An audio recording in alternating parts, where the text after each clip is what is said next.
হঠাৎ করে রবি একদিন ভুল করে বসে।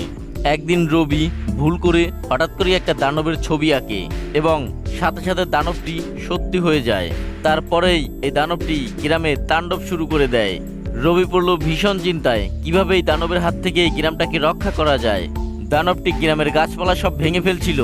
এমনই সময় রবির মাথায় একটা বুদ্ধি আসে। সে তাড়াতাড়ি একটা খাঁচা এঁকে দেয়, যার ফলে এই খাঁচার মধ্যে দানবটি বন্দী হয়ে যায়। দানবটি বন্দী হওয়াতেই রবি খুব খুশি হয়ে যায়।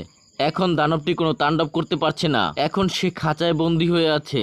এটা দেখে গ্রামের লোকজন খুব খুশি। গ্রামের সবাই রবিকে অনেক ধন্যবাদ দিতে লাগলো এবং রবি গ্রামের সবার প্রিয় মানুষ হয়ে উঠল। অবশেষে রবি বুঝতে পারলো জাদুর পেন্সিল দ্বারা শুধু ভালো কিছুই আঁকা উচিত। রবি ঠিক করলো এই জাদুর পেন্সিলটিকে একটা ভালো ও নিরাপদ জায়গায় রেখে দিবে এবং এটা দিয়ে সে শুধু ভালো এবং উপকারী জিনিসই আঁকবে। রবি সবসময় সবার ভালো